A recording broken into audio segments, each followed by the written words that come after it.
It is time! More Heroes of the Storm with the CCL, everybody. And well, as it turns out, this is the last playday of the CCL, and this is the last game of the last playday.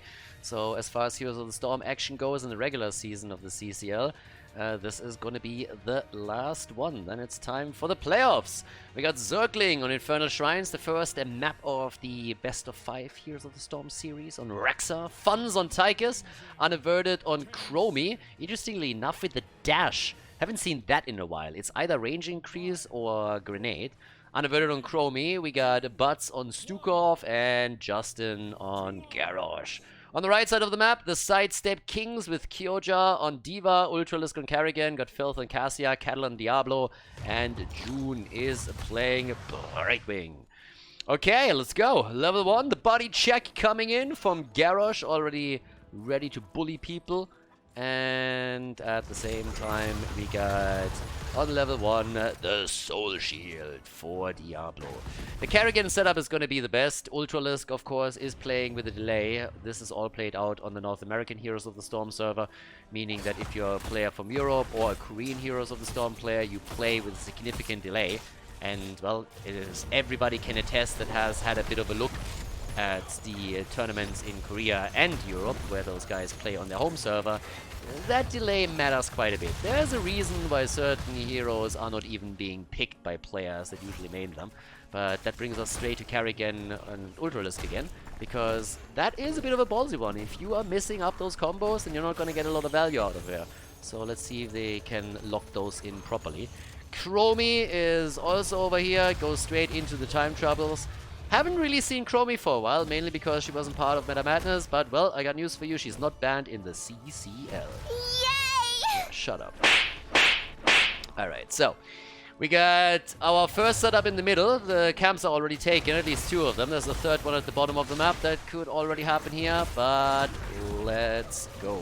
We got up at the top, the push out with Kyoja. He's only experienced here. The blue team is just like 5-man in the middle right now. 5-man in the middle right away and just saying like, hey, first of all, we're going to get your camp. And second of all, let's see if we can maybe even get a kill. Second one didn't really come through here, but let's check it out. Charge strikes on level 1. So we got that. And up at the top, the Zergling still sitting this one out. Kyoja is also just like holding the lane and the experience, and now the rotation of the blue team has led them down to the bottom of the map, where they lock with the earlier level 4 another camp in. We got the Hunter-Gatherer on Rexa, getting that extra armor here for himself and Nisha. And yeah, first objective is going to be announced in another 15 seconds, so we should actually see the teams make a play for their camps in just another second. Right, so far nobody's moving towards the Shaman camps. Okay, there we go. Chromie is the first one to arrive. Stukov is moving in too. Still an absolute powerhouse pick. Stukov can ruin so many plays, and he's fantastic for any stun follow-up that you can potentially set up for the team. So, yep, good stuff. We also got Dibbles in play on the right side now, so Diablo is going to do his thing as well. And it's all about the wall stuns from here on out. So we're going to see if Cattle is able to get some good angles on the objective. I mean, again, it's one of his best maps if you play correctly. The stacks are going to be ticking in. It's still interesting to me that unaverted advantage is the dash here. You don't see that a whole lot. Ever since Press the Advantage has been introduced, players have first moved into solely picking Press the Advantage. And then Blizzard looked at it and said, like, you know what? We're going to buff him a little bit more. And they buffed the grenade build, which is pretty much the build that is played by far the most now. So seeing him going into dash instead is interesting. But again, Wildheart was always a little bit wild and a little bit out there. Gotta ask yourself at some point how much of that is just at this point that they feel the pressure to do something a little bit more weird. But yeah. But NA always had that streak a little bit. Wildheart maybe brings it to an extreme, but NA always had this thing where they were experimenting a little bit more than was really good for them, which was very evident whenever they went to an international tournament. That was a really nice flip though. Justin goes down over here. And Wildheart Esports is still one of the teams that can make it pretty far up in the standings here. They also get the first objective. They have been playing well this season. They get the kill against Kyoja, and when we're talking about play and power levels, let's just face it, Sidestep Kings kind of shit the bed a little bit in the regular season. they didn't really do all that well. They had a couple of nice matches, especially at the beginning, but then they got their asses handed to them more than once, and that was reflected in them being at the, I think it's like the bottom 30% of the standings right now. So not really in a good spot here. Wildheart Esports had a way better season than them, and they are already going through a fort like it's nothing. I mean, they went through this thing like it's hot butter through cheese, and now we're going straight in for potentially keep damage even.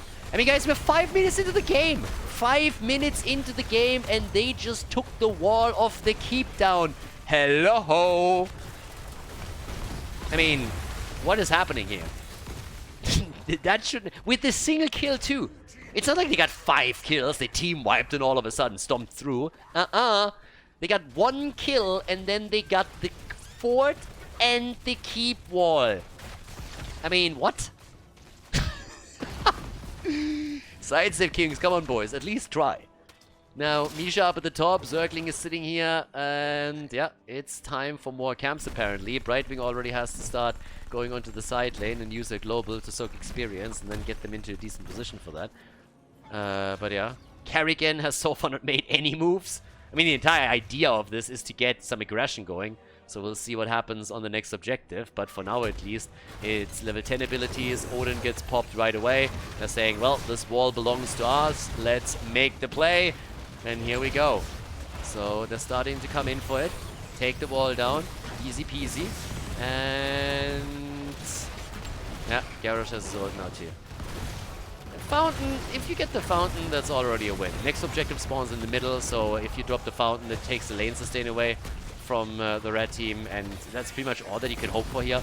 Wall plus fountain, that's great. Honestly, the damage that they just dished out, that's the amount of damage that you usually see the first Punisher do. So from a damage perspective, they pretty much got a double objective. Now, level 10 abilities are ready for both teams now. We got the Lightning Breath over here, which means that we're actually going to see a bit of a barbecue move by Cattle, so not going into an Apocalypse for additional stuns. It's all about taking control of the Shrine of position, and then in the process of zoning the opponent out, getting a bit more damage in against the objective. Nicely done, big taunt. They're trying to go for Justin, and Justin is gonna die. The camp is also gonna be taken, but, well, at least they saved butts here. Or did they? But, oh, and he's dead, is he? Yes, there we go. Sidestep Kings stepping it up a little bit and getting 2 kills now. That was overdue, honestly. Part of it was, of course, Rexa not being here, but still, that was a good start at least. So, yep, there we go. All the way towards the top. Zergling is trying to hold the experience on the lane once again. They caught up in experience a little bit, so they're still behind. Red team, that is, but they're getting a bit closer, so, oh, there's that. Let's see what they actually can do. The problem is still that the objective in the middle is in a spot where they don't have a fountain anymore. And as I explained earlier, that's just bad from the get-go.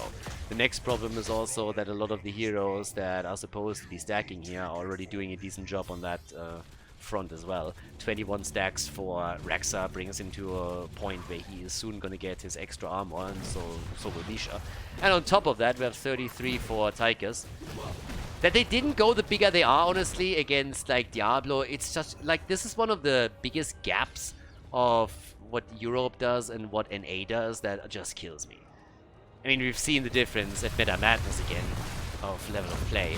But, yeah, that is just crazy. With the lineup that you have, with stuns on at least 2 heroes, a follow-up from Stukov, and then the bigger they are, Diablo, they could just farm the shit out of him. I mean, that's just nuts. So right now, Brightwing, Trashwing, can they get the kill? Yes, the Fruit Fly is down.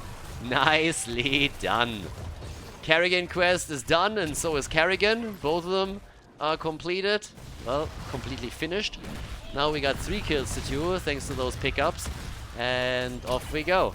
They're taking another objective, and oof, that's gonna hurt. Well, first of all, it's going to take down the fort in the middle, that's a given. Question is, how much more can they get?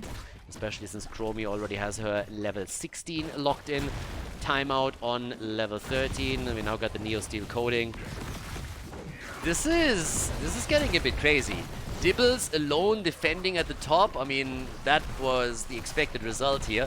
Lost his soul stacks. Now they're taking the fort at the top. And by the way, guys, they haven't taken this one yet. They're delaying it intentionally because thanks to the kills that they got, they realized they could take the top the top fort for free. And now they're taking the one in the middle.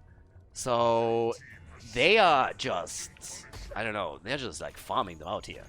It's getting a little bit crazy. Camp is honestly, this is a beating. It doesn't look like it when you take a look at kills, but the second you look at the minimap and you realize that we are only 10 minutes into the game, I mean not even, this is an absolute beating that we're seeing here. It's kind of nuts. So they are trying to go for another kill. Carrigan is coming in from the side. Can Carrigan carry again? And, well, Chrysalis doesn't seem like it.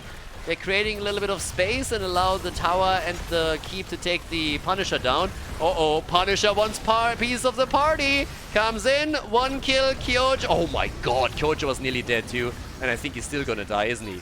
Kyoja is low, Kyoja is down. That's a double kill. And the Frozen Punisher allows them to make another play here for maybe even Dibbles. Cattle is just barely moving out. And they are going straight in for the keep. Game number 1 is an absolute beating. Wildheart Esports is going through the Sidestep Kings like hot butter through cheese, not leaving them a chance at all. Yeah, this is just absolutely nuts. They're gonna go for the double key play even. Pushing through the bot lane now. Sizzling attacks are in. The 16 talent advantage, 24,000 damage. I mean, holy shit. Like, they're just crushing them here. This is getting bonkers, honestly. I mean, Dibbles is still back. I think they can defend the keep. At least they should be able to. But either way, this is just tough. Is that going to help them, maybe? Unleash the boars? Well, we're not on the boars yet, but they're putting Kyoja into a corner. And Kyoja did not really have a good season. I think Kyoja is honestly the best example of someone who's suffering from the delay that he has on the North American Heroes of the Storm server. Alright, there's the kill. And that's Diablo down. And they're going for a potential follow-up as they're trying to focus D.Va down. But the keep is still there, and they're going for it. 11 minutes in, next objective announced soon. It's going to be at the bottom of the map. Here comes the play. They're going for Buds. Buds, 100 HP. Tychus tries to get the kill. Can't. The Fruit Fly is coming in too. They hold on to the keep for a little bit longer. Now they are losing heroes. They overstayed. They stay too long. That's a kill. That's a combo. And that should be at least one more. One more. Rexa sacrifices himself. But Justin is also going to die. Yeah. Both of them down. That's 3 kills. 3 kills just as the objective gets announced, and now they have level 16. So at least they have that. So far so good. Butts is there. We got Cattle up at the top. Trying to fend all of this off. 7 to 5 kills now. And with the objective coming up next, there's a chance to take this one now. And maybe get some momentum going. With the level 16 talents, we now got the diverting power in. We also have the painful spikes. And well, they were quite painful in the last fight. With the martial law on Cassia. And Cassia is currently sitting at 31,000 damage. D.Va is eclipsing even her damage output with 32,000, but it's all about Tychus. Tychus is at 37k right now, with Chromie sitting at 30,000 herself. So, well, there we go. We got the Shrine activating. They at least get the fort down here. But that next fight is going to be key. Absolutely key. Because Wildheart Esports, if they get the Punisher, will not only get... Well, first of all, they are going to take that keep for 100%. But they have a chance, if they win the objective, to also go for core. And they overstayed at the bot lane, maybe a little bit, but a lot of this was simply because they also felt like they couldn't lose. And now they have to show that they can really set this up once more. Chromie already with a bit of poke damage. Yeah, mid lane is pushing. There's 2 catapults that already accumulated. A third one is on the way. At 13 minutes in, so not quite Winion territory yet, but we're getting there soon. Diablo is already in trouble. Everybody is getting a little bit low here. Nice combo by Carrigan, but D.Va is dead. D.Va down, Cattle isolated, he's dead too. And this is bad, bad news over here. Yeah, let's ask Dr. Sheep what he thinks about that last engage. How do you think it went for Sidestep Kings? It went bad. Alright, so 9 kills to 5. Should be an easy keep. If they delay... Can they delay and get 20? No, they're not trying. They're not trying. It's an entire level. It's too much. It's simply too much. Alright, so they're coming through the bot lane now. And let's see what they can do here. They will get the key. Only question that really presents itself is, can they take the game? If they had a level 20 advantage with this, then I would say definitely. But now the question is simply, can they get kills? And, well, time will tell. Keep is gonna be down for sure. That's 2 keeps eliminated. That's great in and of itself. But of course, the main goal for them is gonna be a victory in game number 1 of this series. So they're starting to jump in. Looking for a target, looking for Kyoja. The taunt! Is it a kill? They can't get it. Tigers is dead. The defense holds. The defense holds, at least for now. They're trying to bring it back, though. They're coming in against Diablo again. Immortal, the Punisher, is still on the core. It's not going to do too much. We're still early on in the game. And this is obviously also a little bit of a problem. Yeah, that top lane is under pressure. And if the wave gets taken down, they should, honestly, that should give them the fort. Now, 2 keeps eliminated is still bad news, no matter how you look at it. 103 stacks on Tychus is also very good for him. I mean, that's a ton of extra time that he has right now. That's like easily a few more seconds that he now has at his disposal here.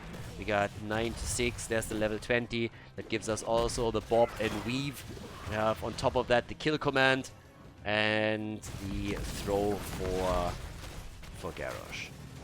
Alright, half a level. That's what you have to soak if you're the Sidestep Kings, and they're already doing a good job to that end. Now, the question simply is, can they somehow win the next objective here? And the problem is that the next objective actually spawns at the top side. Now, the issue is that this is the only side where they still have a keep, which means that this is the farthest removed from the mid and the bot lane, where we will have catapults pushing pretty aggressively. So now that we're entering 16, 17 minutes around the next one, as you can imagine, catapults, as they are scaling, are going to start to hit a lot harder. And that leaves us in a position where it could be a lot of damage that is going to be done by those catapults. So I'm a little bit concerned for what they could do with that. And it would be even more of a concern if they would lose a hero now. I mean, level 20 talents are now ready, which gives us the Psionic Shift, aka Bolt. We got Timing Attack, we got Imprisoning Light here, and also another Bolt of the Storm, Hellgate for Dibbles. Invisible Friends, the only friends that Brightwing has. And, well, another camp about to be taken. No, you gotta be safe now. You gotta push the lanes out a little bit. Mainly meaning the mid lane and the bot lane before the objective spawns. That's gonna be the important one. And time will tell if they can pull that off. I mean, right now, that's going to be the biggest setup here. So, the top lane, like, really, like, setting the lanes up. If the red team doesn't do that, they will have catapults on those lanes. The thing is, technically speaking, Wildheart Esports could also just, like, try to go for the core. It depends on where the commitment is. It's such an uncomfortable position for the Sidestep Kings. It's insanely uncomfortable. Vision alone is a problem. And they're already expecting someone to rotate down to deal with this wave. And they are just waiting this one out. Now, normally, if you are on the red team, you would take the safe rotation. But if they're trying to play this a little bit greedy, then they could lose a hero here. But I don't really think that someone with experience would take the direct path, considering that they haven't really seen anybody for a long time. So instead, they're just moving them back down, starting to do their thing here. That's a triple catapult that they have to deal with. And here's the rotation slowly towards the top. Stukov hasn't taken his 20 yet. Yeah, the snip out cattle. But bot lane, again, it's pushing. Same is true for the middle. They could even go for the camp here, which they do. They got another 10 seconds before they have to be at the top side. So things are looking quite good for Wildheart Esports. If they can delay the fight, if they can make this a prolonged battle, the lanes are going to push in their favor. And just a quick glimpse at the minimap is already showing you that the bot lane is getting pushed out very aggressively. Rexa has made a move in the middle. Hellgate! Oh my god, good reaction from Cattle. But there's the taunt. They still make the engage. And the kill command as they're going for Carrigan. The Chrysalis. Is it going to be enough? And yep, Carrigan is still alive. Double catapult already at the bottom of the map. Objective has just spawned. And the catapults are pushing. And these bad boys are gonna hurt over here. Mid lane also gonna be a bit of an issue. Bottom of the map, another one spawning as we speak. Over here though. Oh, Cassia! Cassia is down. Our girl's dead. And so might be the hopes and dreams of the Sidestep Kings to win game number 1. It is not looking good. Not even a little bit. At the top, the pressure is there. That's going to be another Punisher, very, very likely for them. They will send someone down to deal with this. They kind of got to. It's probably going to be Kerrigan that makes the move for D.Va, but they have to try and prepare for the defense at the top of the top lane now. The issue is really that even if you're defending your core, once that you lose all 3 keeps, I mean, this isn't Dota where you get super minions or anything, but you have so much pressure against you that every single time you fight for an objective, it's more or less lights out on the macro level. And unless you somehow team wipe and then make it across the map towards the opponent's core, your chances of winning the game are slim to none. So that's a huge problem. They're coming in at the top, take the wall down. 132 stacks by now for Tychus. Okay, wall is gone, and here we go. Cassia's gonna be back. Kerrigan is gonna try to sneak in from the side again. Let's see if she can make a play here. Jumps in with a bolt. Dibbles is down already. Kerrigan gets the solo kill against Chromie. Nicely done. Ultron is with a place, even dodging out on the slap. But the keep is very likely still gonna fall here. They're fighting this out, or at least they're trying to. It's a 4 versus 5 though, so the blue team is gonna get chased. The problem is that that Punisher is still so strong that it takes the keep down, and then the situation that I explained earlier is happening. But can they maybe wipe? Can they wipe and go cross map? That would maybe be an opportunity to equalize the situation on the map a little bit. There's a lightning breath and a good save from Justin. He himself goes down. Honestly, that's a friend right there. Sacrificing himself for Stukov, making sure that, for Rexa, making sure that he still lives. So yeah, that's a friend. Now, the core is also going to take a bit of damage. It's not going to be too much. Well, it's going to be a fair amount. I mean, Kerrigan is already baiting it over a little bit, so there's that, but that's still 80, 77% right now. And boom, we're down to 71, so that's 30% off the core. But you can tell on the minimap that it's just like lanes pressuring over and over again. Everything is currently in trouble on the red team side. So yeah, I mean, Kerrigan has to deal with those catapults now too. Kerrigan pretty much has to run around the entire time now, dealing with the top lane, mid lane, bot lane, and every single time that she's done, she has to repeat the entire process. So 70,000 damage on Tychus. Despite the fact that there was a decent defense for the Sidestep Kings, they are still in such a horrible position that it's going to be nearly impossible to come back. But again, maybe a good team fight. If they can set up a great team fight or something, get a 5-man. The problem is, of course, Wildheart Esports knows that, so why would they give them a fight where they think, well, this might be a dicey one? They can. Time is working in their favor. As the game continues, catapults are scaling. Catapults are going to do more and more work. And now that we're sitting with the next objective into the middle of the map, bot and top lane are both going to push. And as long as there's no camps up anymore that Sidestep Kings could take to provide a little bit of counterbalance against the catapult pressure, it's going to be really difficult for them. So, well, for now, we got level 23. It's actually kind of impressive how deep we are into this game now. 22 minutes, considering how it went. I mean, 4.5 minutes in, we already had the first 4 destroyed and the keep wall obliterated too. But they are holding on. They are playing for every single minute here. Yeah, good save on Tychus. They're saving him again. Misha and Garrosh working in tandem to make sure that nothing happens to him. And they are already pushing through the middle. It's all about Kerrigan. Ultralisk, he solo killed Chromie earlier. Dove in with his psionic shift, and there it is again, trying to make the play, and they go for Tychus, and that's a kill. Ultralisk with the big boy plays right here once again. He makes it happen. Check this one out. Ultralisk, really, really nice action from him. Sees an opportunity, dives in, and barely he's able to connect that stun, but he does, and they follow up with a kill. And this is the kind of plays that they need to make now if they want to have the chance to bring this game back. This is the only kind of play. Tychus down for another 39 seconds. He's going to be back for the objective.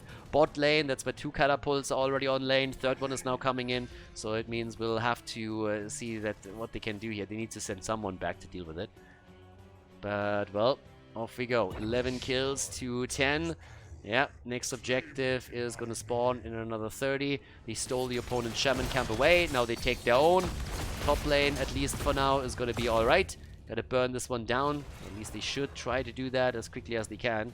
And, well, then it's time for the objective. And that's, again, the trickiest part. Sidestep Kings will have to respond to it. And they also have to deal with those lanes. So what does Kyoja do? He takes the catapults out.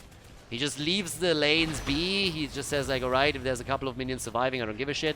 I'm just simply coming in here, taking the catapults down. That buys us some time. At the top lane, we have our own shaman camp. So they've done what they needed to do. They've done what they needed to do here. Top lane is not going to be a problem anytime soon. Bottom of the map, that's a different story. But they also did the best they could there. Quest is done for Diablo once again, so he has a revive. But here comes the attack. Good wall stun. Carrigan, the bolt, and Buds reacts immediately. Not this time, baby. Carrigan doesn't get the kill, and now they have to somehow find another opening. Cattle gets attacked. There's the taunt, and with the bigger they are, that would be a kill. But Diablo makes it out, and top lane gets still pressured. Bot lane 2 catapult side. Chromie. She's starting to take down, and they win. They take it. The Frozen Punisher is taken. How on earth are they still in this game? This is nuts. It's actually crazy that they're still in the game here. And another combo. But Garrosh with the save, and only Misha dies. Yeah, so now we got 12 kills to 10, and they're still fighting this out. It is insane. Comeback time, baby. Sidestep Kings, they're doing what they can to bring this back. And Wildheart Esports, they're probably looking and saying like, how the hell does this keep happening? We looked so strong the entire game, and all of a sudden they're winning multiple objectives in a row, and we're getting pressured back. They're gonna lose a keep here, at least. Yeah, I mean, Frozen Punisher is nearly down, so they might have to back off, but the keep is about to be dropped. They need to be careful, though. Kyoja! He makes it out, doesn't he? The Brightwing doesn't, though. Fruit Fly is down, and they keep... Oh my god. No, no, not like this! Not like this! Cattle takes the keep, but he's down. Guys, that's 3 heroes down, up at the top. They don't give a shit about defending anymore. They're just saying, guys, we're gonna end the game now. Diablo has to deal with this down at the bottom. That would be a disaster, and they're just crossing the map. That's 2 heroes down. Diablo died and therefore doesn't have any hit points anymore. So now they're starting to make the way across the board here, trying to take the core, and the core is down to 70%. Despite all of the efforts of the Sidestep Kings, this doesn't look good. Catapults are about to be taken down at least, so they have to do it manually. They have to do it by hand. There's another setup, another kill. Carrigan is dead. Kyoja survives with 26 HP. This is not looking pretty for the Sidestep Kings. They fought their way back into it, but now they are in real trouble. Buds is low, but Diablo is dead. Only Diva is still alive. The shield is already gone, and they're gonna take this one. Yes, Brightwing is back, but she's useless anyways. So that is it. That is game. Wildheart Esports with the 1-0 lead in the best of 5 Heroes of the Storm series against the Sidestep Kings on the last playday of the CCL. GG, and well done. Before we head into game number 2, make sure that you subscribe to the channel if you haven't done it yet, so you don't miss out on any future content here on Khaldor TV. Time for more CCL, time for a little bit more Heroes of the Storm, and it's getting wild. We got the Cho'Gall meta back. Yeah, Wildheart went for it. On the left side on Tomb of the Spider Queen, we got Zergling on Diva, Very Day on Stukov, Unaverted on Gal, Justin on Cho, and Buds is playing Kharazim. On the right side of the map, it's Kyoja on Leoric, June on Brightwing, Cattle for the Sidestep King playing Diablo again. Got Filth on Chromie and Ultralisk on Falstad with an auto attack build. Try to get the extra damage against Cho'Gall with a Giant Killer later on. Yeah, NA, they kind of liked Cho'Gall for a long time. There was actually, I think it was at the beginning of 2018. No, 2019, sorry. There was like a while when Cho'Gall was a regular pick in the North American meta and was pretty much either banned or picked. Was absolutely crazy. Like, he was an S-tier champion over there. So when I say that NA was always a little bit weird, I mean it. But in this case, Wildheart Esports is coming back to exactly that, a double support setup with Cho'Gall on a map where it's really difficult to out-rotate Cho'Gall, so you kind of have to face the music here. Now, this is going to be interesting to say the least. We got a bit of extra damage against Cho'Gall through Leo with this Drain, and of course when you're looking over towards Falstad, once he gets stacks in and is level 13, he can also do some damage there too. but we'll see if they can win this one. Now, they did well on the last one, and if you don't play properly out against Cho'Gall, then you're going to be in trouble. The double support is not going to make it easy. So time will tell here. We got the We See You already on the IF Killrock setup. We got the Consuming Fire. And yeah, it's going to be good. Again, NA played this as meta for quite some time. So let's see. Also, up at the top, we have it, and it is party time. Cho'Gall is going to be interesting to say the least. Now the pick in Kharazim also made sure that 7-sided strike can't be used against him, which is kind of nice. We of course are still trying to limit the amount of options that they have here. Again, all of these games are obviously casted from replays directly, so it's not like I have a draft here, but I can pretty much guarantee that Tychus was banned out in this setup. So yeah, that's definitely something that happened here.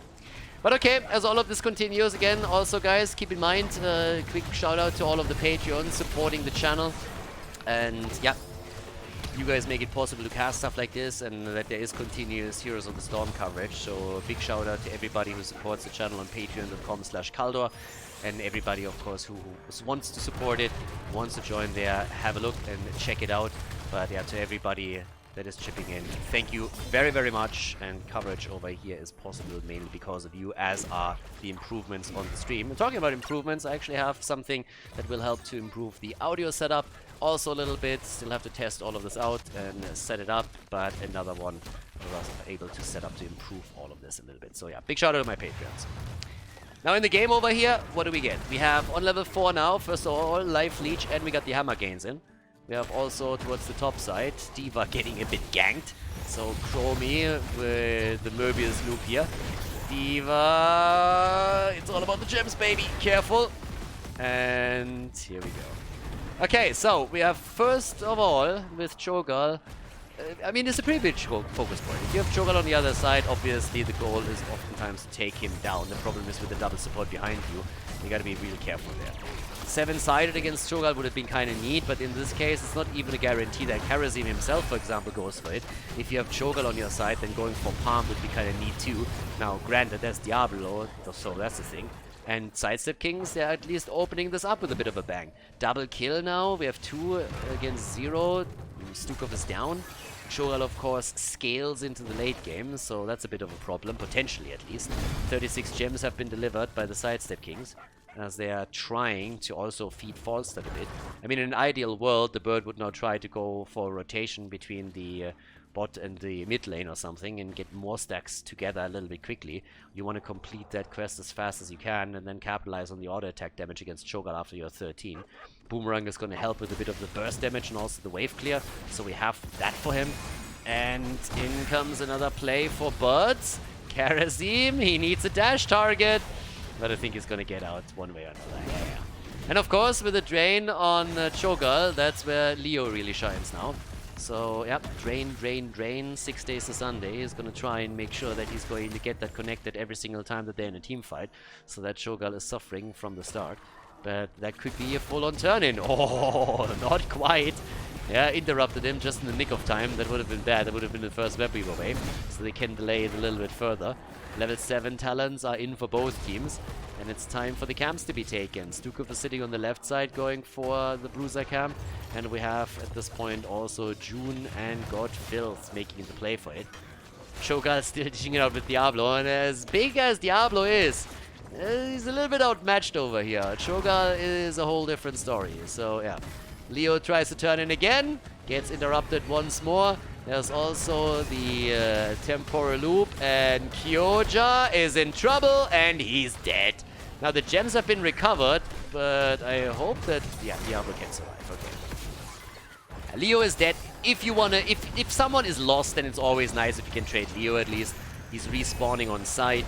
Doesn't have a lot of the problems that other heroes would have, so he's going to be back just in time to help out and chip in a little bit. They're already trying to go for the team fight over here. Let's see what they can pull off. They go for Cho'Gall. Oh, 140 hit points. 140 hit points. That just feels so bad. That guy is so fucking fat, and then you have him at 100 HP and you just can't drop him. So, yeah, 15 stacks for Ultralis by now. Still a little bit of a skirmish here. It's kind of insane that we're 5.5 minutes in and we haven't seen a single turn in yet. So, yeah, that hasn't happened yet at all. Circling, getting attacked there too. That's 32 gems that are up for grabs. Be able to drop here. Oh, well, maybe they will. That was a nice wall stun. Good job by Cattle. Yeah, but they can't. We're nearly on level 10. That's normally when we're talking about objective number 2. Instead, we're talking about objective number 1. But the Red Web Weavers are now got in a descent with a level 10 ability for the Sidestep Kings. And it's a tiny window.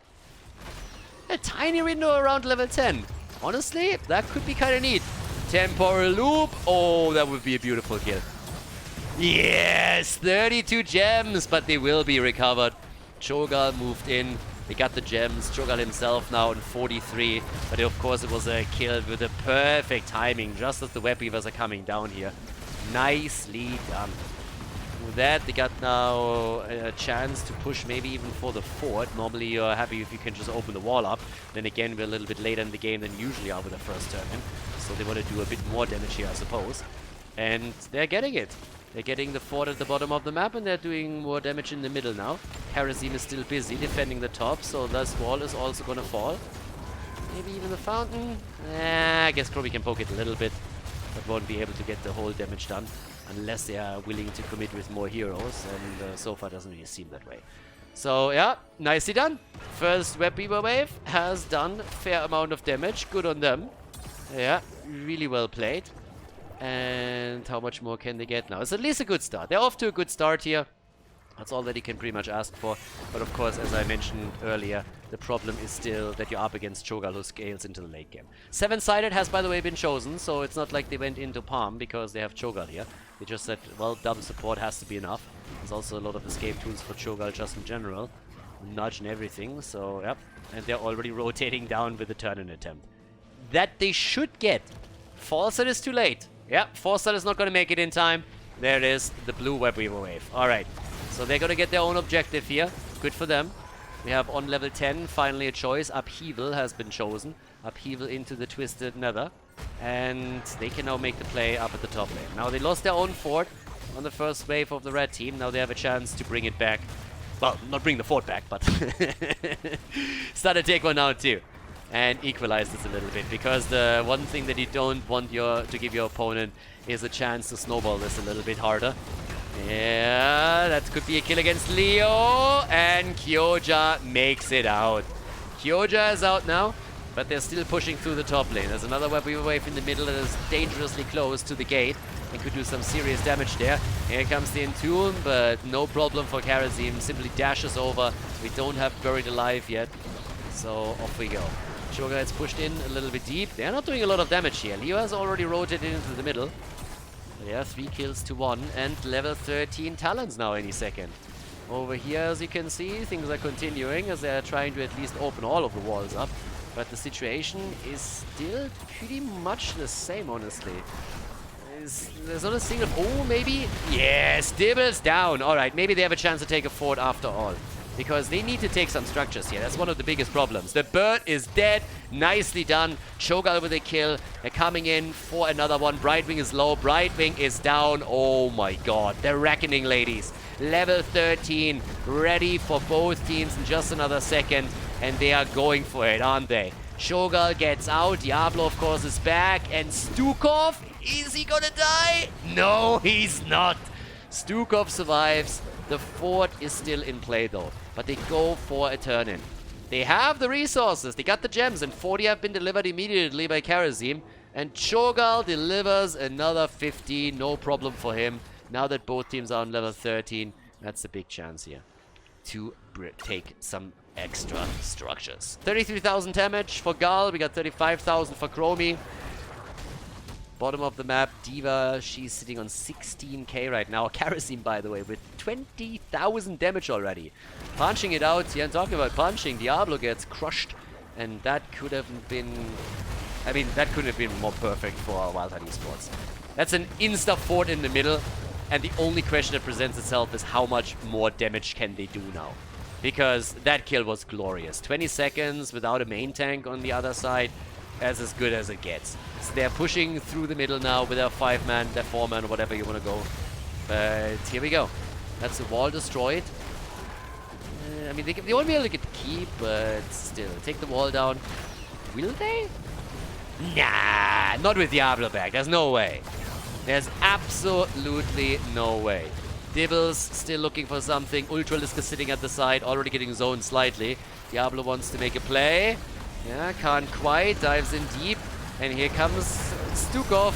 Immediately with a lurking arm. 7-sided against Cattle. The A-Bug is out after the Entomb though.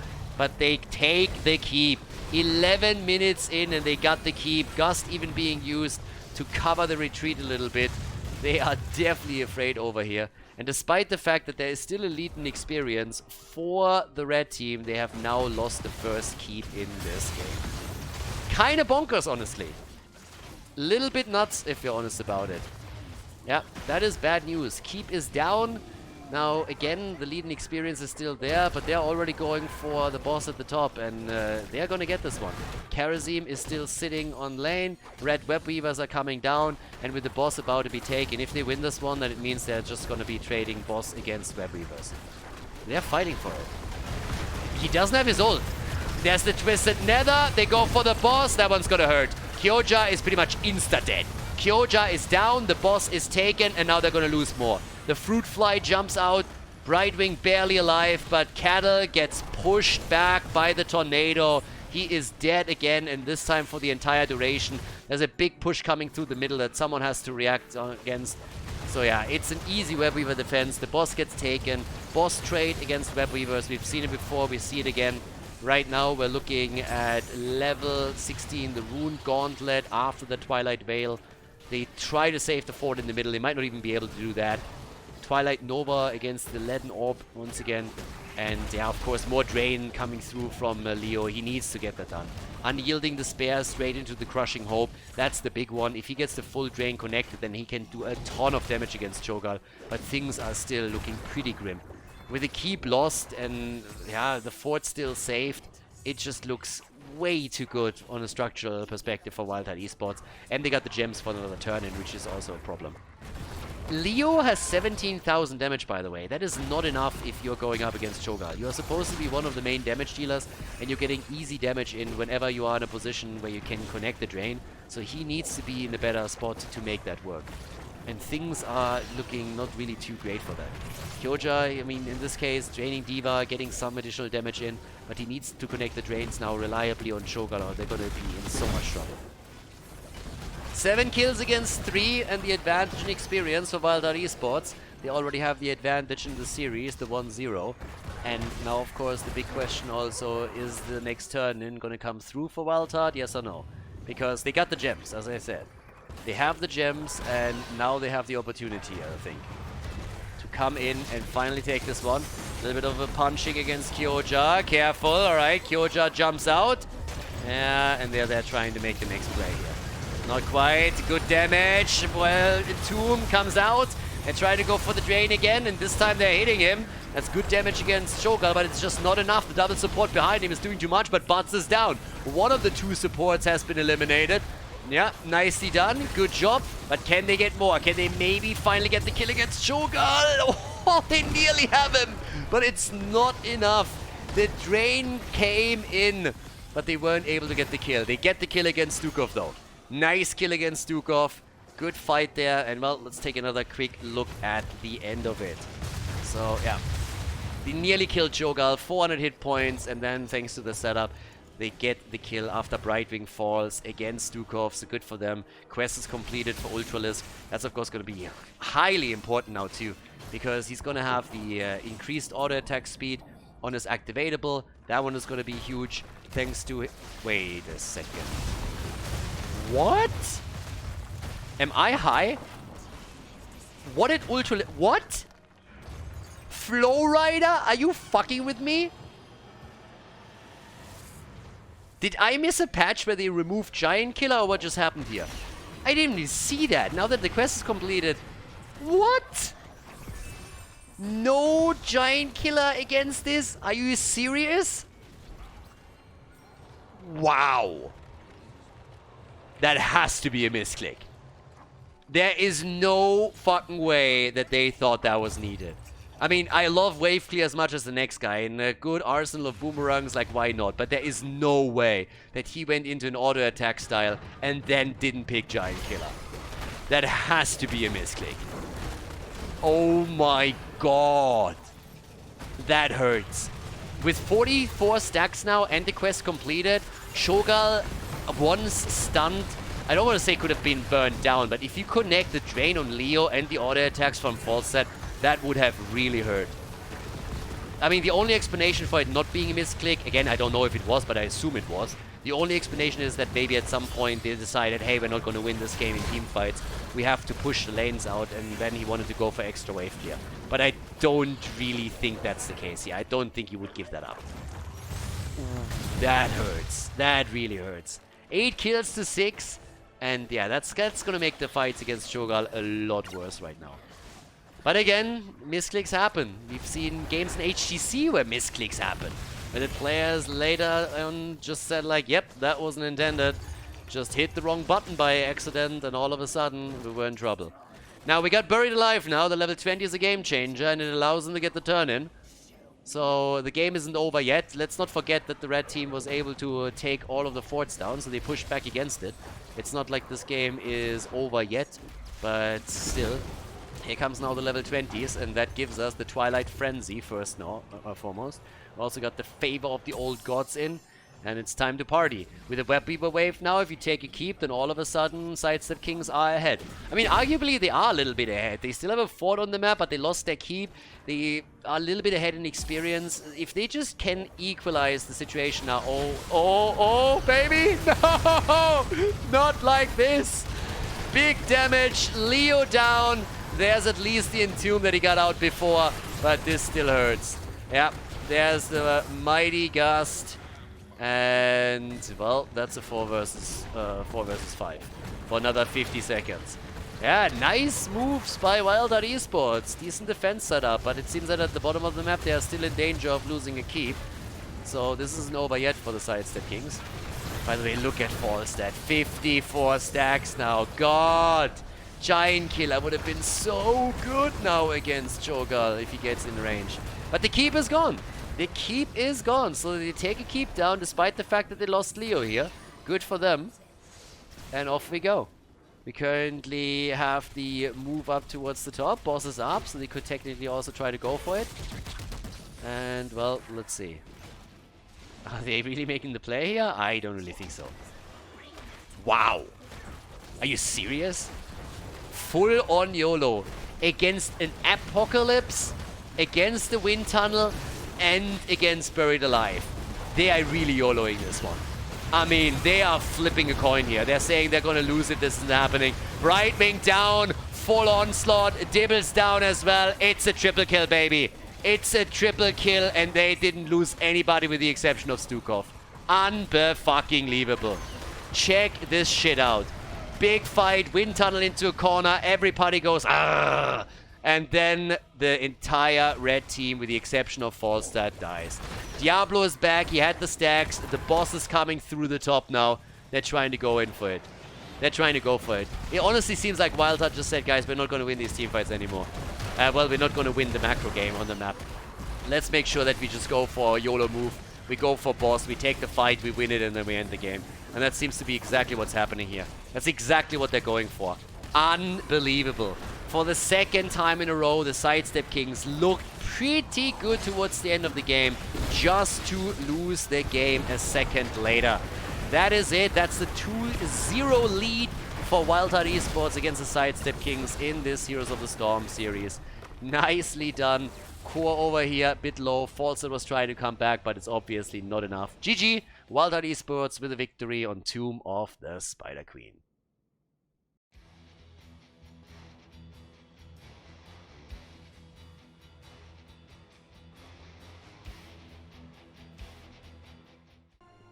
Game on, everybody! Let's go! Wildheart Esports with a 2-0 lead. They rocked the Shogal, they claimed victory, and the Sidestep Kings, they are in trouble. They need to win 3 in a row if they want to decide the series in their favor.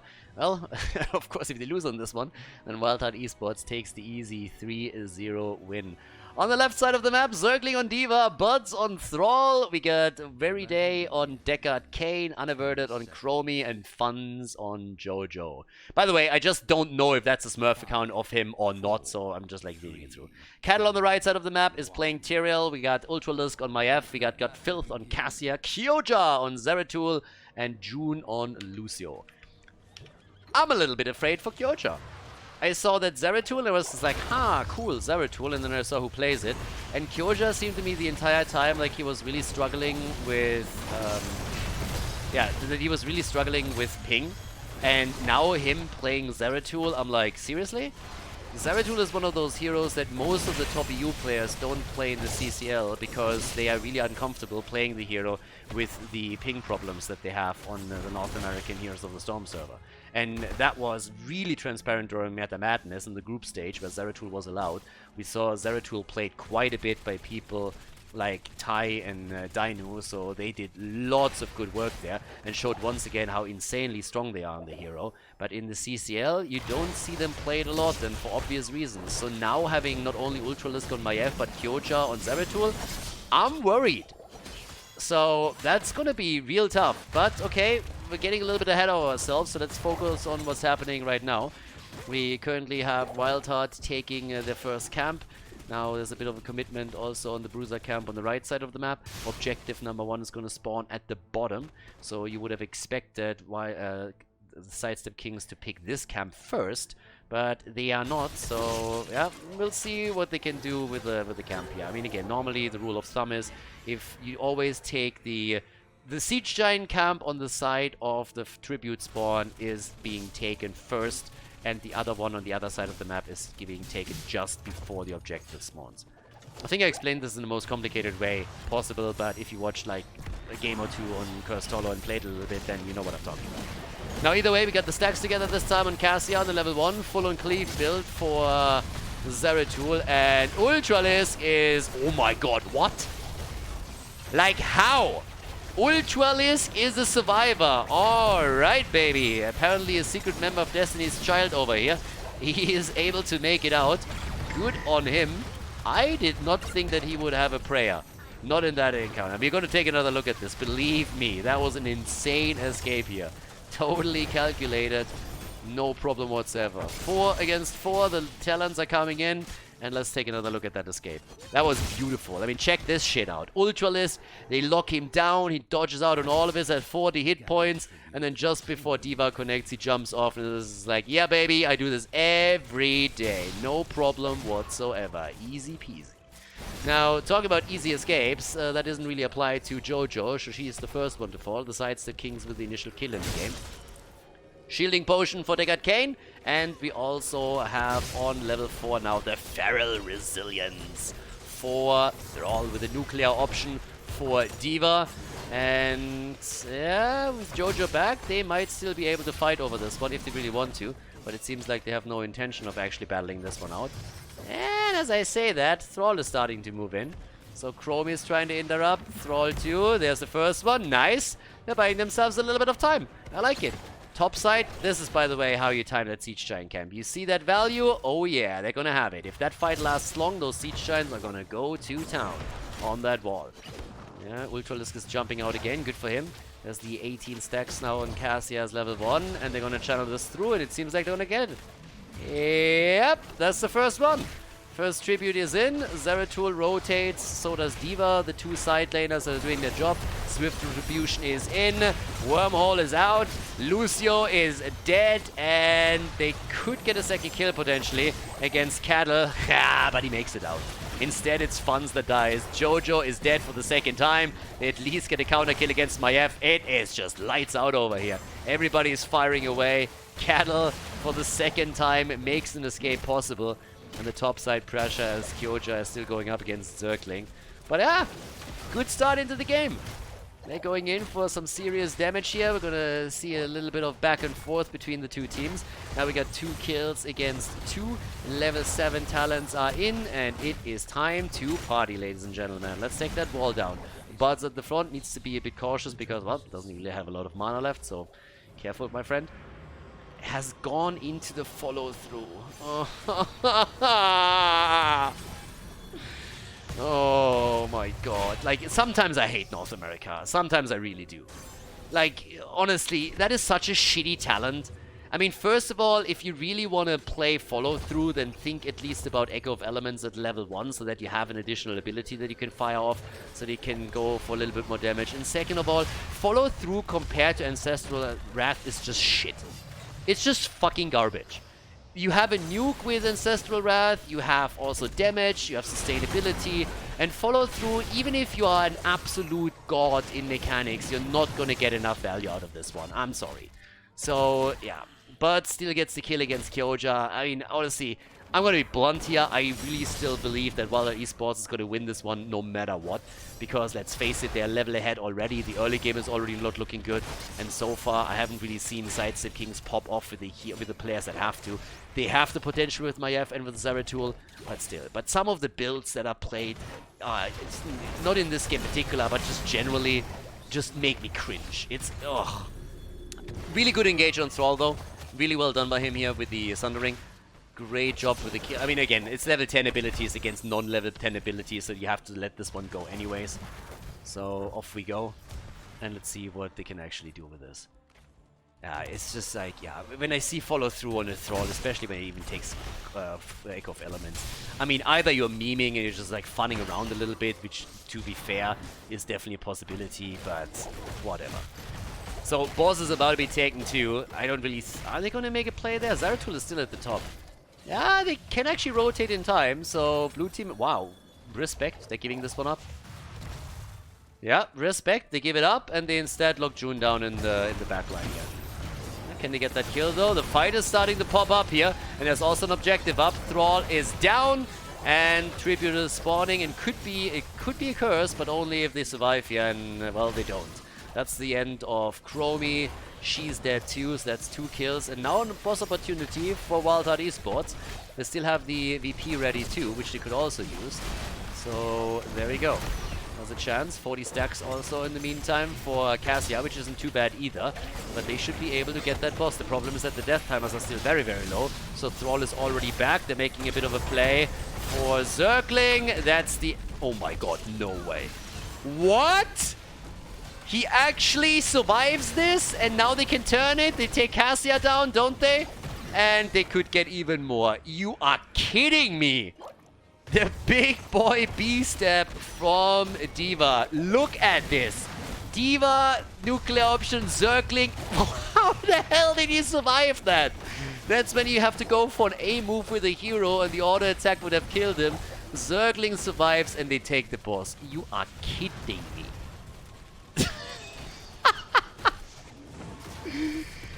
That just hurts. That just hurts. Isn't this like the second time? Didn't we have a similar situation earlier where it just seemed like Sidestep Kings were unable to get the last final hit in? This is getting insane. And now they're getting attacked here at the top too. Oh my god, seriously. They are just getting murdered in this series. Maybe they can bring it back now. D.Va's at the bot lane. They are forcing a 5 versus 4 fight. Also means that they have nobody defending the bottom of the map, but hey. Old man with a resident sleeper setup. So far, so good. What about Birds? Can he get out? Seems like he can. And Kyoja still there. Fort at the bot lane, by the way, is down. Next tribute is going to spawn there too. And Zergling, he does not care. Top side, they're going to lose out on some of the experience, but still. Yeah, and here we go. And the problem is that we will have level 13 in just a moment for Wildheart Esports. So an extra talent, giving them an advantage over a potential curse fight. And the boss is still just taking the bot lane down. Nice. Sidestep Kings, they are maneuvering themselves in some really tough territory here. Now, that's an early commitment already to the Sanctification as well. Level 13 is ready. There's the engage with the Thrall ult. Sundering is in. That's a kill against Maiev. A channel is happening. And that boss is going to get keep, isn't he? That's a curse in just a second. Curse is in. They're already on the run. And the boss is now still wailing away against the keep at the bottom of the map. This is just insane. This is honestly just crazy. Like, they're just going for an easy keep here. I don't even know why they rotated in for it. They didn't have to. They can easily just go in for the remaining structures here in the middle. At the top, as you can already tell, this fort is more or less doomed if nobody rotates in. And in the mid lane, Zergling is already doing his thing. They take the Siege Giants to push to the bot lane as well. And this is just absolutely rough. It feels like Sidestep Kings, they're just, honestly, they're just succumbing to their fate here. Ultralisk is trying to get a camp set up so that they can defend the top lane with the camp alone for a little bit longer and buy themselves some time at the bottom of the map. There's the core is already getting attacked here, so Zeratul has to deal with it, which opens the wall up at the top lane. Look at this, double wave coming in now too. 57 stacks at least for Cassia, so she's stacking and can maybe scale into the later stages of the game. But this is the first curse. We're 10 minutes into this game, guys, and every single fort has been destroyed. The keep at the bot lane is gone. The wall in the middle is opened up. The wall at the top lane is also going down now. This is getting absolutely crazy. Like, I don't know what's going on with the Sidestep Kings here, but they are getting absolutely murdered. They had a horrible season. They were one of the teams that a lot of people thought would do really, really well. And I explained some of the reasons why I think they're struggling here. At least now they're getting kills in. I mean, that triple kill, that was worth a lot. And they get another one. Deckard Kane is dead too, so good for them. I mean, let's check this out. So they're able to get 1 kill, 2 kills. Sanctification is out. They get the boss. But boy, are they way behind now in this one. I don't know how they're scrimming. Again, I've been talking about this at the beginning of the season. I want to reiterate it again because it's been a while. They have players from all 3 regions, and time zones alone will make it a problem. Of course, there's also the ping disadvantage that their team will struggle with more than most others. But let's not forget that they also, when it comes to scrims, have to have players around from all 3 regions. And if you're scattered this hard, it's a bit of a problem. There's a 16-hour time difference. It's more than 16. I think it's 17 hours right now between the west coast of the States and Korea. So that's a bit of a problem, depending, of course, which direction you go. But yeah, then you have Europe in there as well. It's a problem. It's a huge, huge problem. So now 16 against 16 talents. The game isn't over yet, but I'm worried when I look at the mini-map and see the structural position that the Sidestep Kings are in right now. So yeah, I'm very worried about this. But maybe Cassia's gonna scale. She's at 44,000 damage already, clearly the top damage dealer in the game. And Godfilth has done a good job stacking. I mean, again, 11, 12 minutes in, that's a decent amount. If we can keep that up, if the fights are still gonna run that way, there's a chance. Alright, there they come in. Ultralisk is jumping out. And Thrall, yeah, gets focused, but needs to be careful, but they still get the kill against Cassia. Gets the kill against Cassia. Now they want to make a play for Teriel, and he can't make it out either. That's the second kill, and yeah, that's another problem. Boss at the bot lane, 25 seconds. They could make a boss play again. Yeah, they could already move in, try and go for the boss. They still got enough time. With Teriel dead, they still can make their play if they want to. There's also, of course, another tribute up at the top of the map. The problem, of course, is that you have already taken the bottom keep, so if you take the boss, then you want to go for core. And, well, I guess they could. And they're making exactly that play. Deckard Kane is already setting this up for them. And off we go. At this point, they're making the easy play for the boss here, as it seems. Or at least trying to take it. And, well, let's see if they can do the entire thing right now. That is the boss taken. And that brings us immediately to the question, can they take the game here? Because that thing is going to march straight towards the core. We're only 13 minutes into the game, which means that it hasn't really scaled a whole lot. So, gotta be a little bit careful with it. But maybe they can make the plays either way. If they can get a kill here, if they can just jump on anybody and get a kill in, then they have a chance of ending this game right here, right now. And also, of course, the series with it. Because, well, it's a 2-0 already. Also starting to move in. Zeratul is sitting at the side. They got the Void Prison. They could use that on the core too to just delay this a little bit further. But even just a little bit of damage would already go a long way and allow backdoor later on. Yeah, timeout on Chromie. There's the Sanctification. Chromie needs to be careful, but so does Ultralisk. Oh, the shield from Lucio. Deckard Kane is down. And, well, that's the end of my F. Kill for a kill. Boss on the core already. They're starting to fight this out down here. Zeratul gets the drop on Chromie and kills her. Cassia's dead. Everybody's dying, guys. Everybody is dying here. 3 are still alive, and the core is taking damage. Yeah, They will likely defend. Well, will they? Maybe not. There's 2 still out. 66% on the core. Maybe they can end it. But even if they can't, the core is going to be insanely low. 40%. And they might just be able to end after all here. Yes, they can. D.Va coming in. That's game. That's a 3-0. GG and well played. Nicely done by Wildheart Esports. A 3-0 victory at the last playday of the CCL. Well done.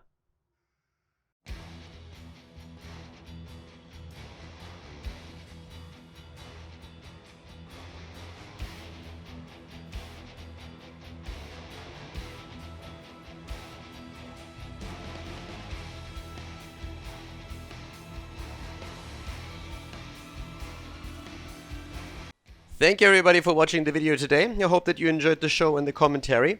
And keep in mind that the spoiler protection that is going to run for the rest of the video is made possible by all the support on patreon.com. So guys, if you want to support my work, if you want to help me start new projects and keep the spoiler protection in place, please consider heading over to patreon.com/Khaldor. There's also a link in the YouTube description and check that out. Thanks in advance, and see you guys next time with more esports coverage here on Khaldor TV. Have a great day.